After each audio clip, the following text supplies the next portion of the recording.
கிறிஸ்து இயேசுவை கவனித்து பாருங்கள் என்று எபிரேயர் 3ஆம் அதிகாரம் 1 வசனத்தில் ஆண்டவரை நாங்கள் கேட்டிருக்கிறோம். இதை நிமித்தம் உடைய நாமம் மகிமைப்பட்டது. நீ தொடர்ந்து எங்களோடு பேசி இன்றைக்குரிய தீர்க்க தரிசன வார்த்தையை கேட்டு இன்னும் நாங்கள் முன்னேற உதவி செய்யும். இயேசுவின் நாமத்தில் ஜெபம் கேளும் பிதாவே. ஆமேன், ஆமேன், ஆமேன். எபிரேயர் 3ஆம் அதிகாரம் 1 வசனம். இப்படி இருக்க பரம அழைப்புக்கு பங்குள்ளவர்களாகிய பரிசுத்த சகோதரரே, பரிசுத்தமுள்ள சகோதரரே, நாம் அறிக்கை பண்ணுகிற அப்போஸ்தலரும் பிரதான ஆசாரியருமாயிருக்கிற கிறிஸ்து இயேசுவை கவனித்து பாருங்கள். ஆமென். கிறிஸ்து இயேசுவை கவனித்து பாருங்கள். கர்த்தருக்கு மகிமை உண்டாகட்டும். இன்றைக்கும் சற்று வித்தியாசமான கோணத்தில் நாம் பார்க்க போகிறோம். இன்றைக்கு இயேசுவை உன்னிப்பாக கவனித்து பார்த்தால் நேற்று அவருடைய ஜெப வாழ்க்கை, அது ஆன்லைன் ப்ரேயரில் நேற்று அவருடைய ஜெப வாழ்க்கையில் அவர் எந்தெந்த சூழ்நிலையில் எப்படி ஜெபித்தார், எப்படி ஜெபிக்கிறார் என்று நான் உங்களுக்கு சொல்லி கொடுத்தேன், காட்டி கொடுத்தேன், ஞாபகப்படுத்தினேன். இன்றைக்கி சற்று வித்தியாசமாக பார்க்கலாம். எந்தெந்த சூழ்நிலையில் இயேசு எப்படி பேசுகிறார், அவருடைய வார்த்தை, அது ரொம்ப முக்கியம், ரொம்ப முக்கியம். உதாரணமாக மார்க் எழுதின சுவிசேஷம் 4ஆம் அதிகாரம், மார்க் சாப்டர் 4 verse 39 வாசியுங்கள். அவர் எழுந்து காற்றை அதட்டி கடலை பார்த்து, இறையாதே, அமைதலாயிரு என்றார். அப்பொழுது காற்று நின்று போய் மிகுந்த அமைதல் உண்டாயிற்று. இயேசு எழுந்து நின்றார், காற்றை அதட்டுகிறார், கடலை பார்க்கிறார். அதை பார்த்து அவர் பேசுகிற வார்த்தை இறையாதே, அமைதலாயிரு என்று சொல்லுகிறார். அப்பொழுது காற்று நின்று போய் அமைதல் உண்டானது. கரங்களை உயர்த்தி ஆண்டவரை ஸ்தோத்திரம் பண்ணுங்க. ஆமென். பொதுவாக இயேசு காற்றையும் கடலையும் அதட்டினார். செவிடர் ஆண்டவர் காதுகளை திறந்தார், கண்களை திறந்தார். இதெல்லாம் நம்ம நீண்ட காலமாக ஏற்கனவே நமக்கு தெரியும், கேட்டது தான் நான் இன்றைக்கி சொல்கிறேன். ஆனால் நான் விசுவாசிக்கிறேன், எனக்கு தெரியும், இன்றைக்கு நான் பேச போகிறது ஒரு தீர்க்க தரிசனமான வார்த்தை. அந்த வார்த்தையை நீங்கள் கவனிங்க. இயேசு எழுந்து முதலாவது காற்றை அதட்டுகிறார், இரண்டாவது கடலை பார்க்கிறார். ஆமென். கடலை பார்த்து சொல்றாரு, இறையாதே, அமைதலாயிருங்கிறார். கர்த்தருடைய பிள்ளைகளை, இன்றைக்கு இதை நம்முடைய குடும்ப வாழ்க்கையோடு, நம்முடைய அன்றாட வாழ்க்கையோடு நான் ஒப்பிட்டு பார்த்தேன். எப்போதுமே ஒவ்வொரு வசனத்துக்கும் நம்முடைய வாழ்க்கைக்கும் தொடர்பு இருக்குது. அதை தான் பார்க்கணும். இன்றைக்கி இந்த ஒரு அதிகாரத்தை நான் வாசிக்கிறேன்னா அந்த வசனத்துக்கும் என் வாழ்க்கைக்கும் முதல்ல அது ஒத்து போதா, ஒத்து வரலைன்னா ஒப்பு கொடுத்து அந்த வசனத்தின் மேலே கையை வச்சு ஜெபம் பண்ணிடும். சரியா? இன்றைக்கு இயேசுவின் வார்த்தைகள் என்ற தலைப்பில் உங்களோடு பேசுகிறேன். ஆண்டவருக்கு மகிமை உண்டாவதாக. ஒவ்வொரு நாளும் சொல்கிறத இன்றைக்கியும் நான் சொல்லாமல் இருக்க முடியாது. ஆண்டவராக இயேசு கிறிஸ்து தான் உங்களுக்கு எனக்கும் ரோல் மாடல். ஆமென். 1000 பரிசுத்தவான்களை வேதத்தில் வைத்திருந்தாலும் அவர்களை நம்ம அசட்டை பண்ணவில்லை.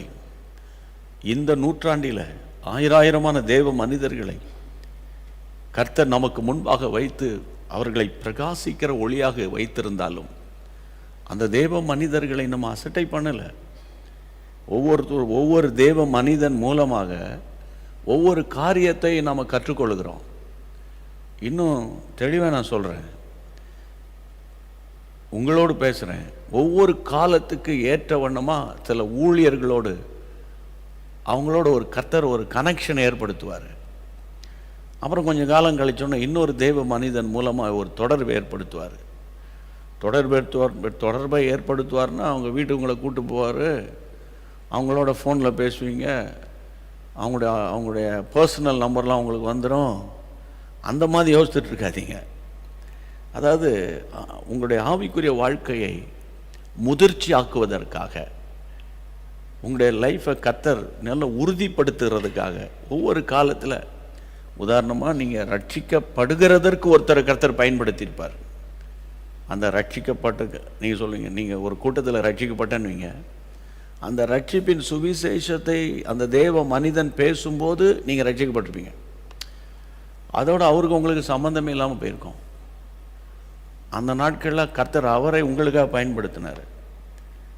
இன்னொரு கட்டத்தில் பரிசுத்தாவின் அபிஷேகத்தை நீங்கள் எப்படி பெற்றுக்கொண்டீங்கன்னு கேட்டால், ஒரு கூட்டத்துக்கு போயிருந்தேன், அங்கே பரிசுத்த ஆவியானவர் பற்றி பேசினாங்க. நான் ஜெபம் பண்ண, கர்த்தர் எனக்கு தந்தார். அந்த தேவ மனிதனை கர்த்தர் உங்களை அபிஷேகத்துக்காக பயன்படுத்தியிருப்பார். ஒரு சபையில் போய் நீங்கள் அங்கத்தினராய் சேரும்போது அவர் நல்ல விசுவாச போதனை குறித்து பேசுவார். அப்போது உங்களுடைய விசுவாசம் வளரும். இப்படி ஆண்டவர் காலாகாலங்களிலே நம்மை கட்டி எழுப்பி கொண்டு வருவார். ஆமென். ஆனால் இவை எல்லாரையும் நீங்கள் உங்களுக்கு, அதாவது ஒரு விக்கிரக ஆராதனை மாதிரி வச்சிடக்கூடாது. இயேசு ஒருவரை தவிர. ஆமென். அவர் தான் உங்களுக்கு எனக்கு ரோல் மாடல். அதை தினந்தோறும் நான் உங்களுக்கு சொல்லிக்கொண்டே வருகிறேன். இங்கே சீஷர்கள் பிரயாணப்படுகிறார்கள். இயேசு வசனம் சொல்லுகிறது, கர்த்தருடைய பிள்ளைகளே, அந்த பிரயாணத்தில் இயேசு இருக்கிறார். அந்த இயேசு இருந்த படகில் அலைகள் வருகிறது. வசனம் சொல்லுகிறது, பலத்த சுழல் காற்று, பலத்த சுழல் காற்று. ஆனால் வேதத்தில் வாசிக்கிறோம், அவரோ நித்திரையாய் இருக்கிறார். அவரோ நித்திரையாய் இருக்கிறார். ஆனால் நித்திரையாயிருக்கிற இயேசுவை, நாங்கள் மடிந்து போகிறோம், உமக்கு கவலை இல்லையா? பிரச்சனையின் நடுவே இயேசு பேசின வார்த்தைகளுக்கும் பிரச்சனையின் நடுவே அவருடைய சீடர்கள் பேசின வார்த்தைக்கும் உள்ள வித்தியாசத்தை பாருங்க. பிரச்சனையின் நடுவே சீடர்கள் பேசினது, வேதம் சொல்லுகிறது, ஐயரே, போதகரே, நாங்கள் மடிந்து போகிறது உமக்கு கவலை இல்லையா? நாங்கள் மடிந்து போகிறது உங்களுக்கு கவலை இல்லையா? அன்றைக்கு மார்த்தாள் சொன்ன வார்த்தை எனக்கு நினைவுக்கு வருகிறது. பற்பல வேலைகளில் அவள் ஈடுபட்டு இருக்கும்போது வேதம் சொல்லுகிறது, உமக்கு கவலை இல்லையா அப்படின்னு மார்த்தாள் சொல்கிறா. அவளும் ஆண்டவரனே எத்தனையோ முறை பேசியிருக்கோம். மார்த்தாள் தான் இயேசுவை இன்வைட் பண்ணதே. அப்போ இயேசுவின் மேலே ஒரு அன்பு இல்லாமல் இன்வைட் பண்ண முடியாது. அவளை அன்புள்ள இயேசுவை நேசிக்கிற மார்த்தாள் வாயில் வருகிறது, உமக்கு கவலை இல்லையான்னு. இப்போ இயேசுவோடு கூட டிராவல் பண்ணிக்கிட்டு இருக்கிற அவருடைய சீடர்கள் வாயிலிருந்து வருகிற வார்த்தை, உமக்கு கவலை இல்லையா? மடிந்து போகிறோமே. பிரச்சனையின் நடுவே நம்ம என்ன பேசுகிறோன்றதெல்லாம் முக்கியம். புரியுதா? இப்படி கூட சொல்லலாம். சர்ச்சில் அவங்க அந்த பாட்டு ஆராதனையெல்லாம் வரும்போது பாஸ்டர் பேசும்போது ஆமேன் அல்லேலூயா கரங்களை தட்டுங்க அப்படின்னு சொல்லும்போது ஆமேன் சொல்லுங்க. அப்படி இந்த காலத்துக்கு ஏற்ற மாதிரி சில சபையில் போய் ஹைஃபை பண்ணுங்க அப்படின்லாம் சொல்கிறாங்கல்ல, எல்லாம் நடக்கும். அதெல்லாம் நடக்கும், எல்லாம் சந்தோஷமாக நடக்கும். ஆனால் பிரச்சனையின் நடுவே அப்படின்னா என்னது? பலத்த சுழல் காற்றின் நடுவே படகில் அந்த கடல் தண்ணீர் மூழ்குகிறது போல, வசனம் அப்படிதான் சொல்லுகிறது. அலைகள் அதன் மேல் மோதுகிற சூழ்நிலைகள், அலைகள் மோதுகிறது, சுழல் காற்று சுழட்டி அடிக்கிறது, படகு மூழ்கி விடுமோன்ற ஒரு சிச்சுவேஷன் வருது. அந்த நேரத்தில் சீஷருடைய வார்த்தையை பாருங்க, நாங்கள் மடிந்து போகிறது உமக்கு கவலை இல்லையா? கவலை இல்லாமல் தூங்கிட்டு இருக்கிறீரே.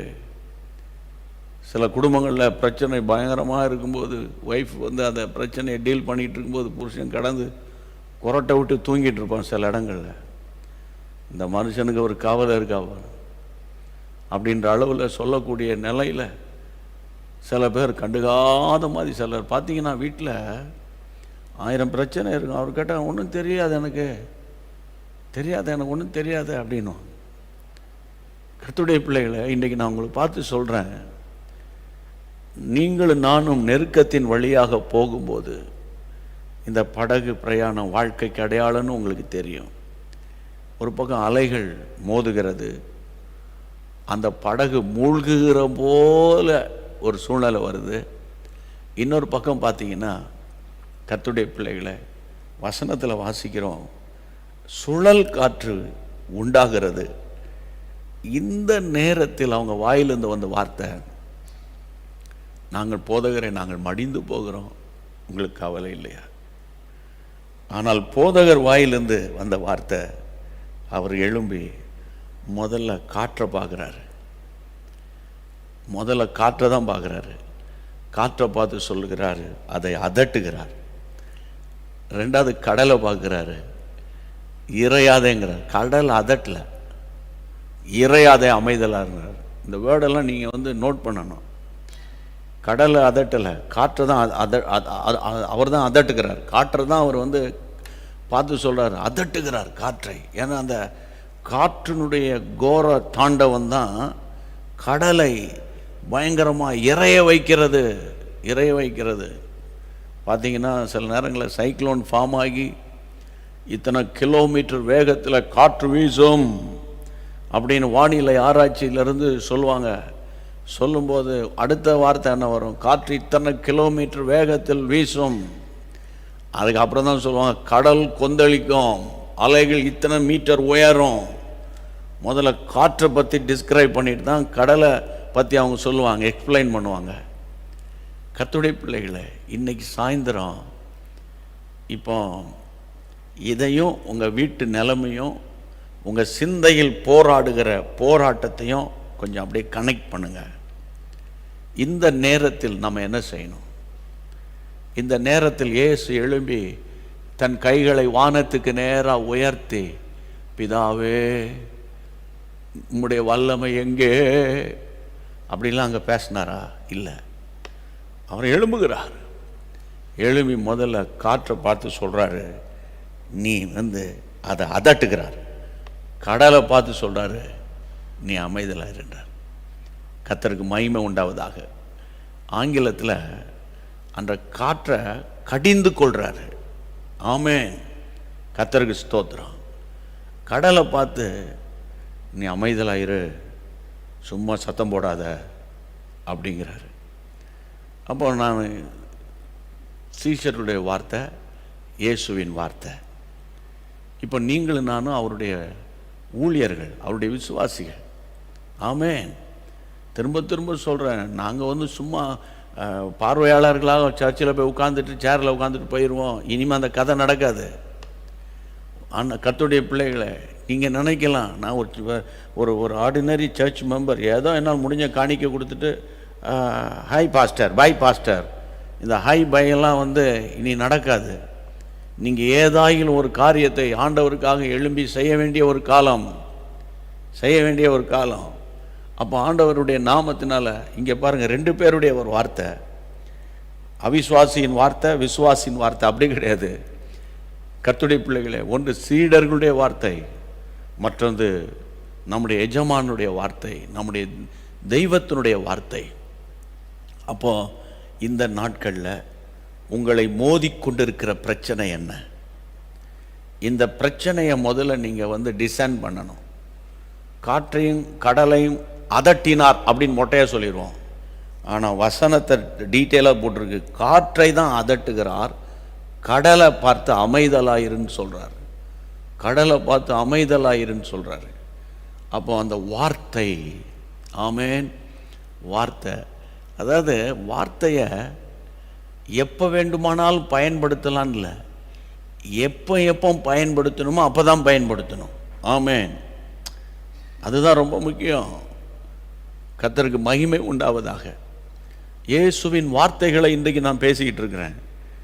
இன்றைக்கு கர்த்தருடைய பிள்ளைகளை, அப்போ நம்ம என்ன நினைப்போம்? காற்றே வரக்கூடாது, பிரயாணம் ஸ்மூத்தாக இருக்கணும், ஜெபம் பண்ணிட்டு தான் அவங்க வசனம் சொல்லுகிறது. கர்த்தருடைய பிள்ளைகளே, அவரை கொண்டு போனார்கள், வேறு படகுகளும் அவரோடு கூட இருந்துச்சு. வேறு படகுகள் 36 பாருங்கள், வேறு படகுகளும் அவரோட கூட இருந்தது.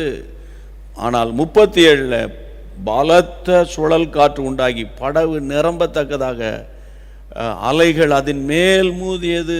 அந்த படகின் பின்னணியத்தில் தான் இயேசு நித்திரையாக இருக்கிறார்.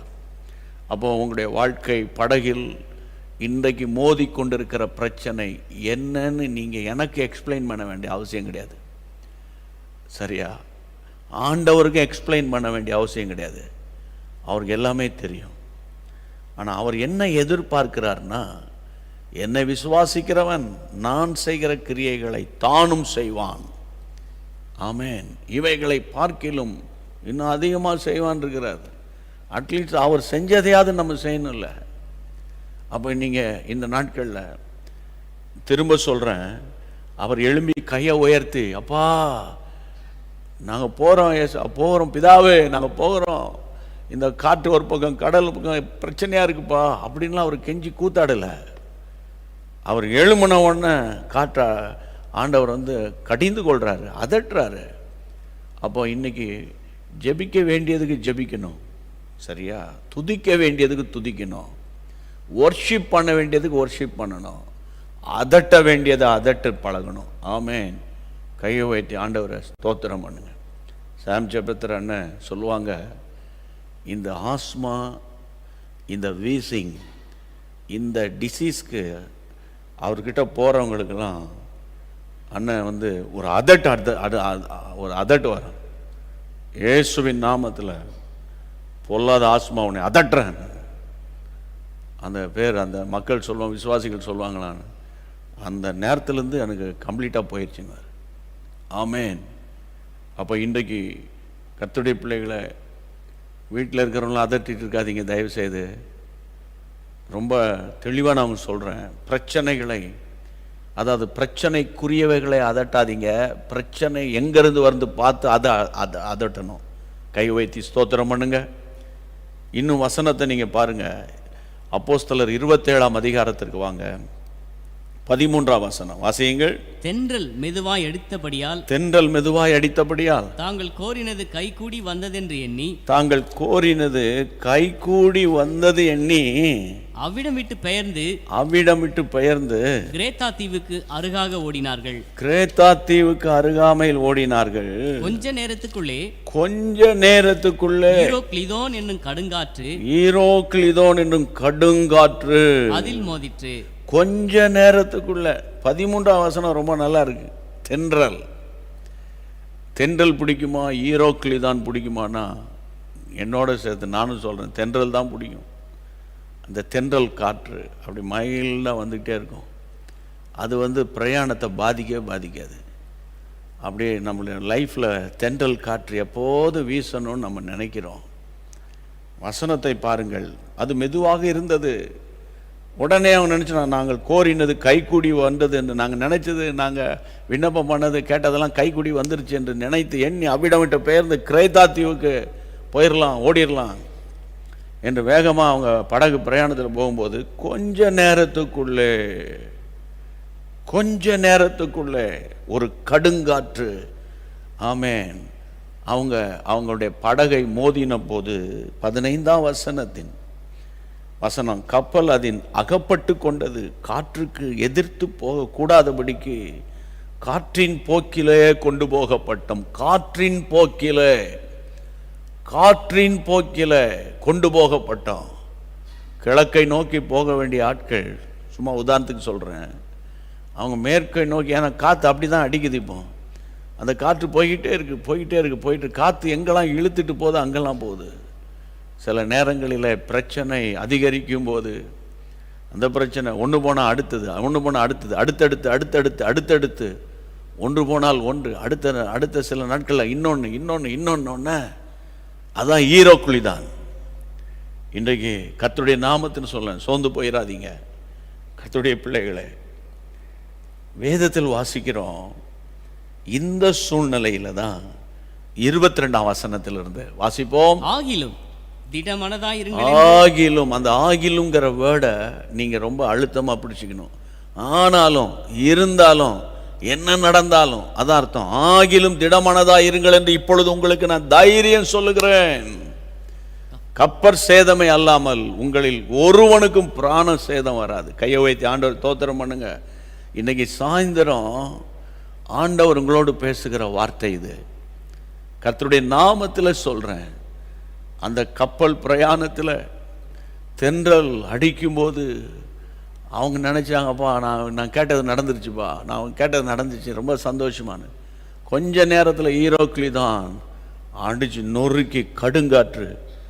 அவங்க அந்த ஈரோக்களி தான் எங்கெல்லாம் போகணும்னு நினைக்குதோ அங்கெல்லாம் அந்த படகு கடந்து அலையுது. சில நேரத்தில் பிரச்சனை வீட்டுக்குள்ளே, ஆஃபீஸில், ஊழியத்தில், பிஸ்னஸில், கர்த்தருடைய பிள்ளைகளை. இதில் நான் சொல்கிறது முக்கியமாக இன்றைக்கி ஜெபிக்கிறவங்களோடு பேசுகிறேன், அந்த வசனத்தை பிலீவ் பண்ணுறவங்களோடு தான் பேசுகிறேன். கர்த்தருடைய பிள்ளைகளை, இப்படி போராட்டங்கள் அங்கே இங்கேயும். ரொம்ப சிம்பிளாக சொல்கிறேன், இன்னும் டீட்டெயிலாக சொல்லிட்டா, ஒரு டாக்டர்கிட்ட போவீங்க கன்சல்டேஷனுக்கு, உடனே அவர் ஒரு டெஸ்ட் எடுத்துகிட்டு வாம்பார். அதுவும் டாக்டர்ஸ் தப்பாக நினச்சிக்காதீங்க, அவர் சொல்கிற லேபில் தான் போய் எடுக்க சொல்வார். அதை எக்ஸ்பிளைன் பண்ணுறது எனக்கு பிடிக்கல, பரவாயில்ல, வேறு எங்கே எடுத்தாலும் அதெல்லாம் சரி வராது, அங்கே எடும்பார். அவர் ஏன் எடுக்க சொல்கிறான்றதுக்கு நான் இப்போ எக்ஸ்ப்ளனேஷன் கொடுக்க முடியாது. சரி, அந்த டெஸ்ட்டை எடுத்துகிட்டு வந்து பார்த்தா, அப்போ இன்னொரு டாக்டர்கிட்ட கன்சல்ட் பண்ணிடணும் பார். உடனே அவர் சொல்வார், இந்த டேப்லெட்ஸை யார் போட சொன்னால் அதை நிறுத்தும் பார். நான் ஒன்று சொல்கிறேன், அங்கே இங்கேன்னு அலைஞ்சி அதுக்குள்ளே பார்த்தீங்கன்னா இன்னொரு டாக்டர் ஃபோன் எடுக்க மாட்டார், ஏன்னா பிஸி. அவங்க மக்களோட தானே வாழ்ந்துட்டுருக்கேன், பிஸி. உடனே நீங்கள் காலையில் அனுப்பினா வாட்ஸ்அப்பை அவர் நைட் தான் பார்ப்பார். அதுக்குள்ளே உங்கள் மனநிலைமை எப்படி இருக்கும்? இதெல்லாம் ரொம்ப பிரச்சனை, பெரிய பெரிய வியாதிகளோ இதில் போராடுற மக்களோடு நான் அவங்களுடைய நிலைமையை சொல்கிறேன். இதே போல் தான் பணப்பிரச்சனை, இதே போல் தான் வீட்டு பிரச்சனை. கர்த்தருடைய பிள்ளைகளை, இன்றைக்கி நான் உங்களை பார்த்து சொல்கிறேன், ஈரோக்களி தான் உங்களை, அந்த கடுங்காற்று உங்களை வாட்டி வதைத்து கொண்டிருந்தாலும், அங்கே 22ஆம் வசனத்தில் வரும்போது, ஆகிலும் திடமனதாக இருங்கள் என்று ஒரு தேவ மனிதன் அவர்களுக்கு தைரியம் சொல்லுகிறார். அப்போஸ்தலனாகிய பவுல், கப்பற் சேதமே இல்லாமல் உங்களில் ஒருவனுக்கும் பிராண சேதம் வராது, ஏனென்றால் என்னை ஆட்கொண்டவரும் என்னை சேவிக்கிறவருமான தேவனுடைய தூதனானவர் இந்த ராத்திரியில் என்னிடத்தில் வந்து, பவுலை பயப்படாதே, ராயனுக்கு முன்பாக நிற்க வேண்டும், இதோ உன்னோடு கூட யாத்திரை பண்ணுகிற யாவரையும் தேவன் உனக்கு தயவு பண்ணினார். 25ஆம் வசனத்தை எல்லாம் சத்தம் போட்டு சேர்ந்து வாசிக்கலாம். ஆனபடியினாலே மனுஷரே திடமனதாயிருங்கள், எனக்கு சொல்லப்பட்ட பிரகாரமாகவே நடக்கும் என்று தேவனிடத்தில் நம்பிக்கையாயிருக்கிறேன். எனக்கு சொல்லப்பட்ட படி அப்படின்னா என்ன அர்த்தம்? அந்த வார்த்தை எனக்கு சொல்லப்பட்டது நிறைவேறும். கையை உயர்த்தி ஆண்டவர் தோத்திரம் பண்ணுங்க. எனக்கு உரைக்கப்பட்டது நிறைவேறும். அப்படி கையை உயர்த்தி ஜெபம் பண்ணுங்க. கையை உயர்த்தி, எனக்கு உரைக்கப்பட்டது, எனக்கு சொல்லப்பட்டது, ஆமேன், எனக்கு சொல்லப்பட்டது நிறைவேறும். ஆமேன், ஹல்லேலூயா.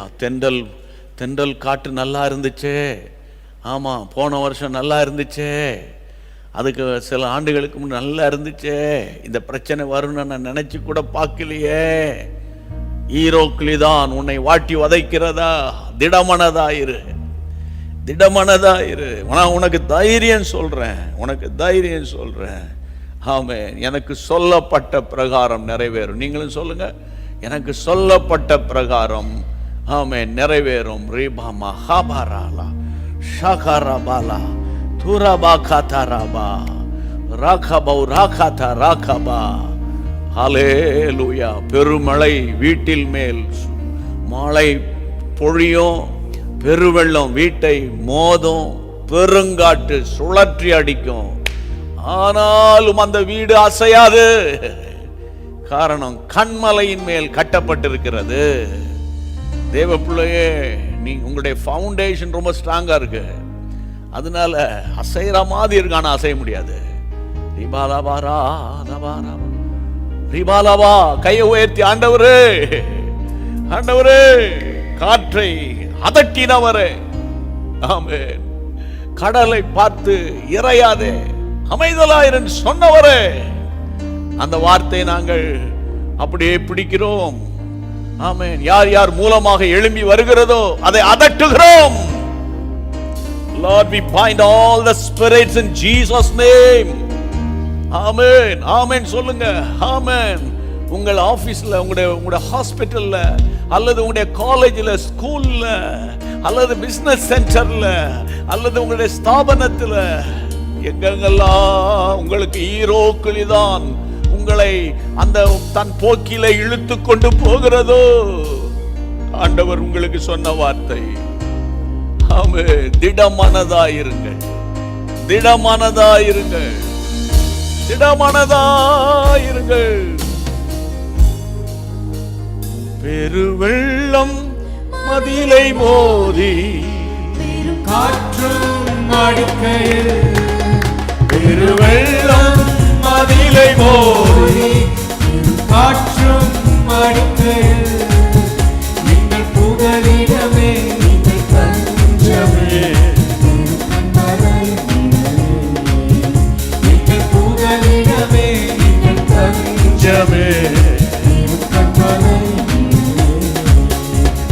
போற்றி பாடுவே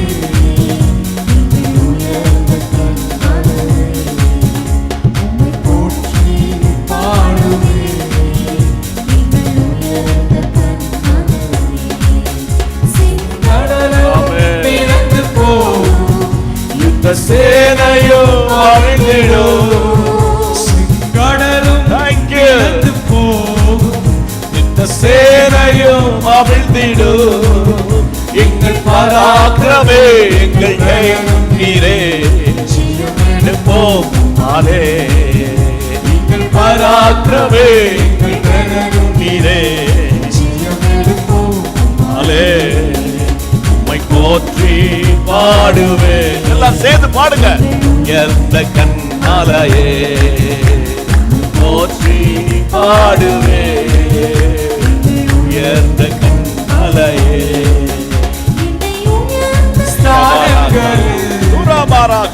வைத்தவர் நீரல்லவோ, என்னை உயர்ந்த ஸ்தானங்களில் வைத்தவர் நீரல்லவோ, கண்மலை தேரும் படியும் என்னையோ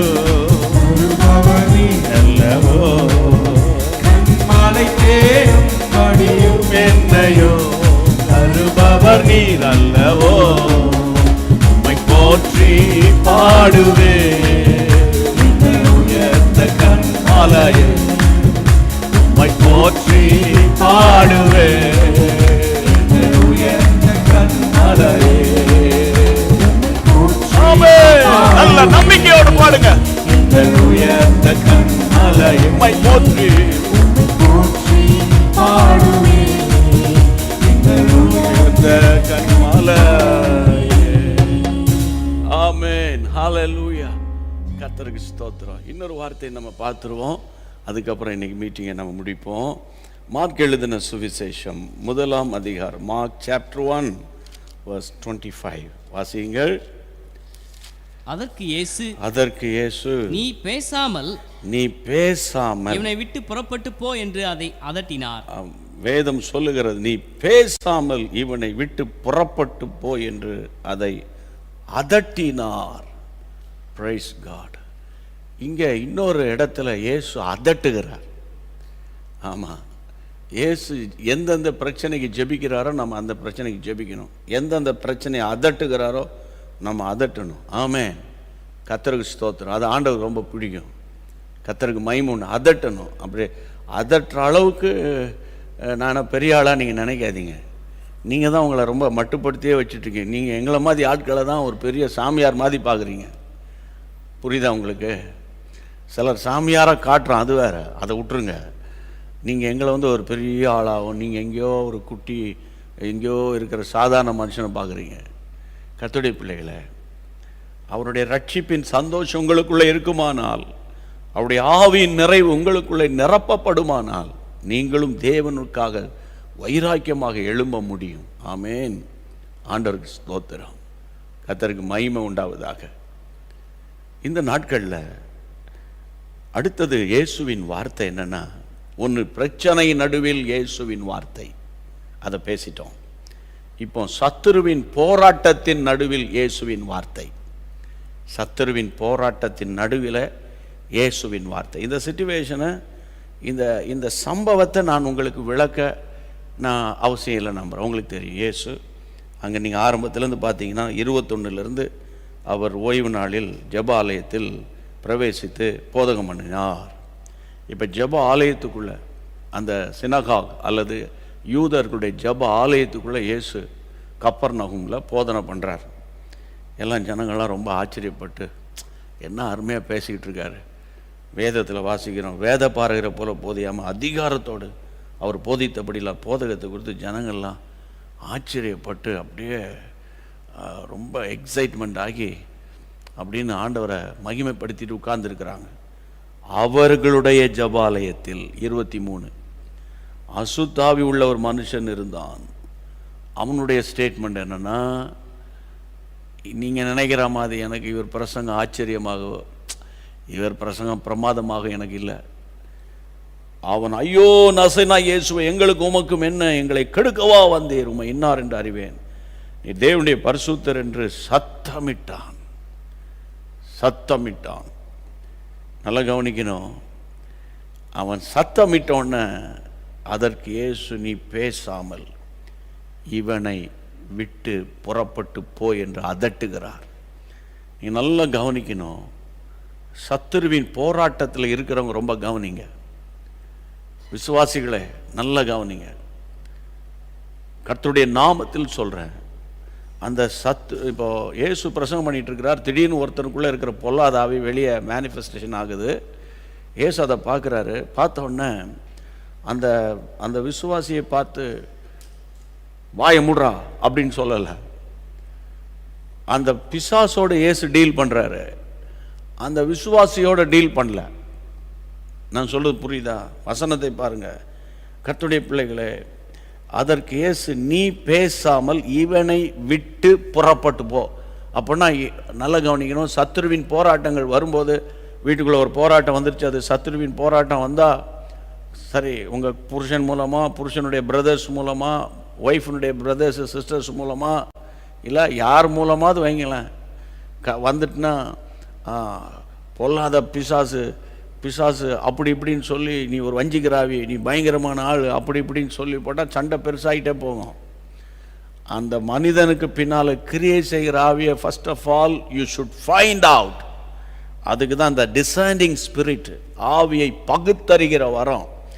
நான் உங்களுக்கு அன்பாக சால்மையாக சொல்கிறேன், 25-30 வருஷமாக பிரசங்கம் கேட்குற ஆட்கள் நிறைய பேர் இருக்கீங்களே.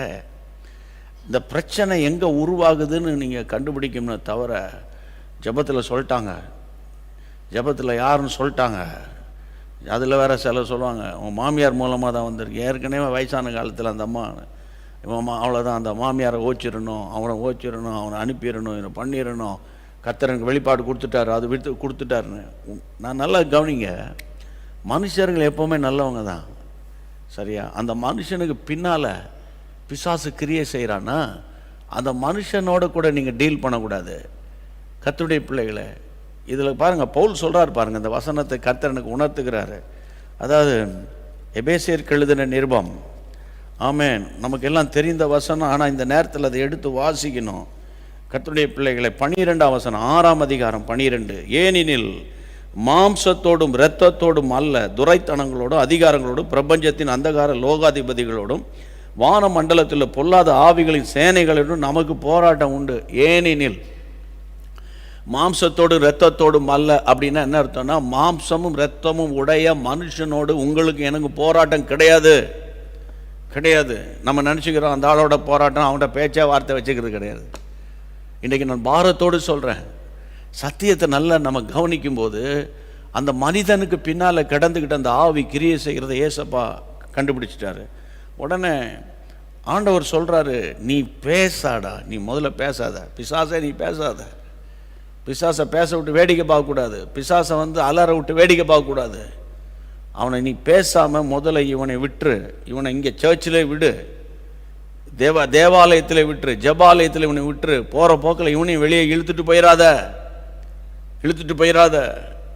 இன்றைக்கு நான் கர்த்தருடைய நாமத்தினால சொல்கிறேன் பிரியமானவர்களே, சத்துருவின் போராட்டத்தில் இருக்கிறவங்க ரொம்ப கவனிங்க. சத்துருவின் போராட்டம்னோன்னா உங்களுக்கு யாராவது சூனியம் வச்சுக்கிறாங்களா, ஏதாவது ஒன்று வச்சுருக்காங்களா, அது வச்சுருக்காங்களா, இது வச்சுருக்காங்களா? நான் ஒன்று சொல்கிறேன் ஐயா, எப்போதுமே நமக்கு விரோதமாக வான மண்டலத்தில் பொல்லாத ஆவியின் சேனைகள் ஏதாவது ஒரு டிஸ்டர்பன்ஸ் இருக்கும். ஏன்னா நம்ம என்னைக்கு இந்த பைபிளை தூக்கணுமோ, பொதுவாக தூக்கி வீட்டில் கபோர்டில் வச்சுக்கிறவங்களோட பேசலை, பைபிளை எடுத்து தூக்கி வசனத்தை விசுவாசிக்கிறவர்களுக்கு விரோதமா இந்த வான மண்டலத்தினுடைய பொல்லாத ஆவி போராடும். அப்போ அந்த ஆவியை முதல்ல விரட்டணுமே தவிர, ஆவியை கண்டுபிடிச்சு ஆவியோட டீல் பண்ணுமே தவிர ஆட்களை நம்ம விட்டுறணும். நம்ம என்ன நினைப்போம், இந்த ஆளை துரத்திட்டா இவன் இவன் இவன் துரத்திட்டா அவன் பிரச்சனையே நமக்கு ஓஞ்சுது அப்படின்னு நம்ம நினைப்போம். அப்படி இல்லை. கர்த்தருடைய நாமத்தினால சொல்கிறேன். இன்னொரு வசனத்தை எடுத்து காட்டுகிறேன் ஜெபத்துக்கு முன்னால். அப்போஸ்தலர் 16ஆம் அதிகாரம் 17-18 வசனங்கள். அப்போஸ்தலர் 16-17 வாசிங்க. அவள் பவுலையும் எங்களையும் பின்தொடர்ந்து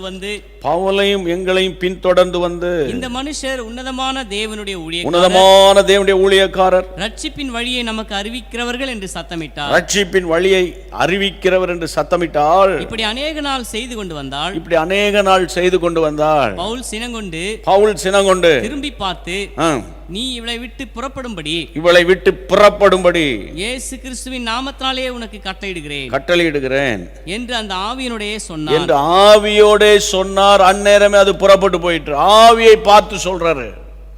நல்ல கவனிங்க, இந்த அம்மா பேசின வார்த்தை சாதாரண வார்த்தையா? அவர் சொல்ற தேவனுடைய ஊழியக்காரர். அப்படியே பாருங்க, பிசாசு பேசுது, இவர் தேவனுடைய ஊழியக்காரர். நம்மளா இருந்தா வீடியோ கேமரா வச்சு பேச, இன்னொரு முறை சொல்லு அப்படின்னு, தேவனுடைய ஊழியக்காரர்.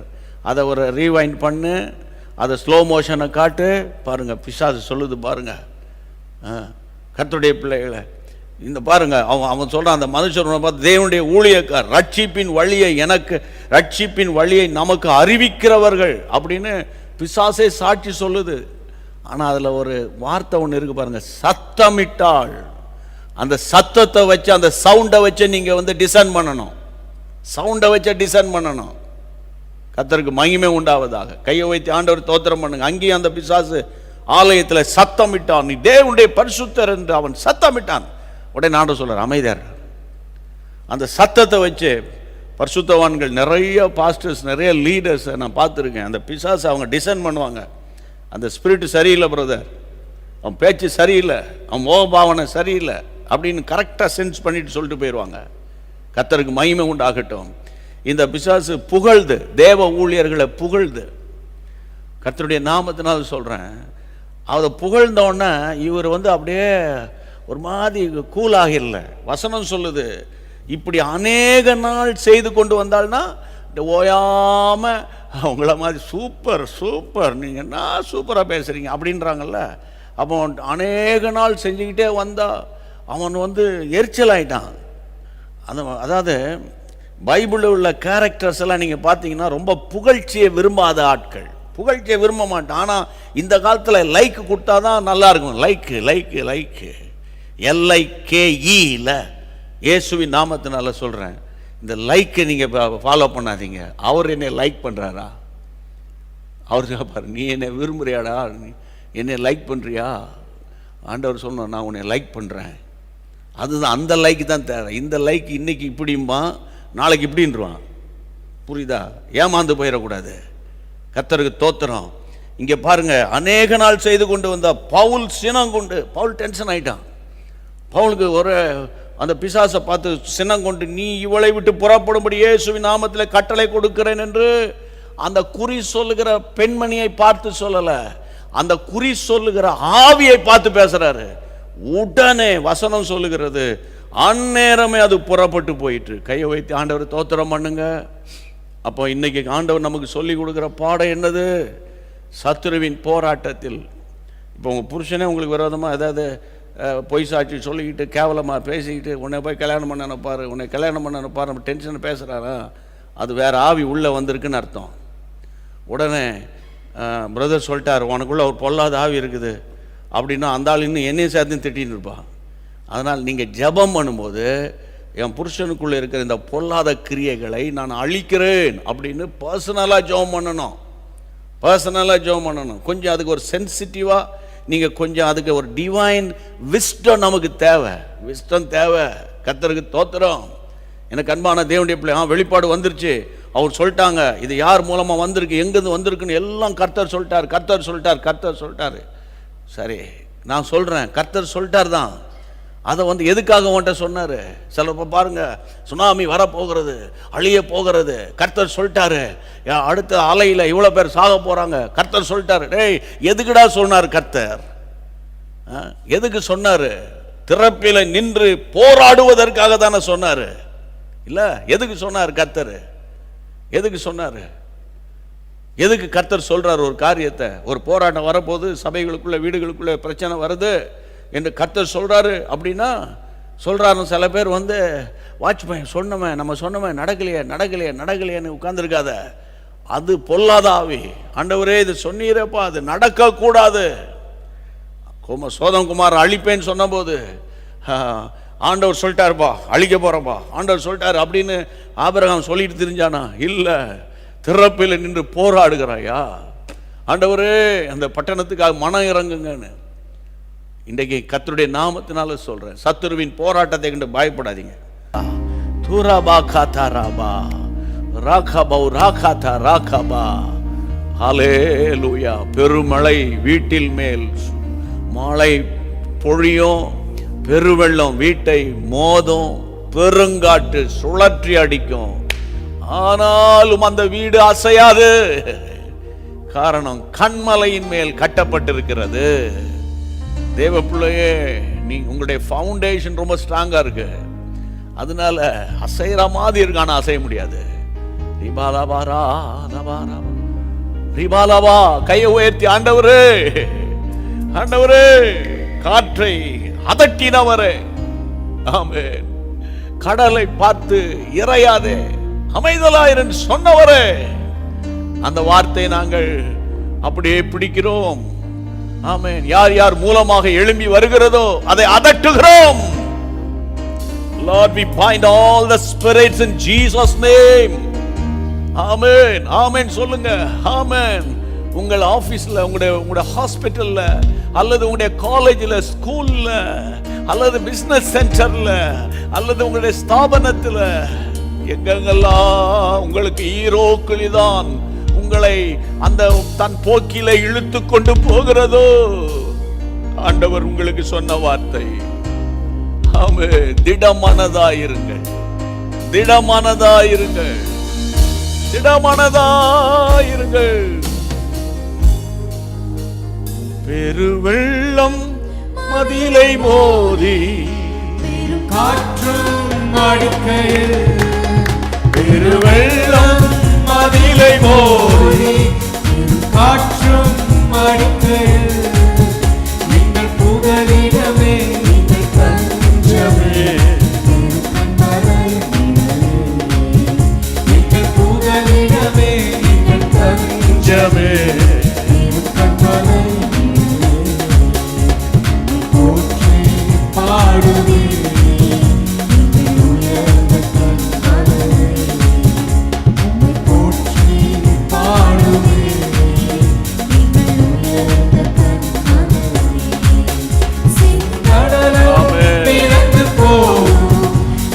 சேனையும் அழிந்திடும், கடலும் இழந்து போகும், இந்த சேனையும் அவிழ்ந்திடும். எங்கள் பராக்கிரமே, எங்கள் ஜெயம் நீரே, எடுப்போம் ஆலே, எங்கள் பராக்கிரமே, எங்கள் ஜெயம் நீரே, ஆலே, உம்மை போற்றி பாடுவே. எல்லாம் சேர்ந்து பாடுங்க. உயர்ந்த கண்மலையே போற்றி பாடுவே, உயர்ந்த கண்மலையே, ஸ்தானங்களில் வைத்தவர் நீரல்லவோ, என்னை உயர்ந்த ஸ்தானங்களில் வைத்தவர் நீரல்லவோ, மலை தேரும் படியும் என்னையோ அல்லவோ, மலை தேடும் படியும் என்னையோ அருபவர் நீர் அல்லவோ. உம்மை போற்றி பாடுவே, உயர்ந்த கண்மலையே, உம்மை போற்றி பாடுவே, உயர்ந்த கண்மலையே, நல்ல நம்பிக்கையோடு பாடுங்க. இந்த உயர்ந்த கண்மலை எம்மை போற்றி உயர்ந்த கண்மலை. ஆமென். ஹalleluya. கர்த்தருக்கு ஸ்தோத்திரம்.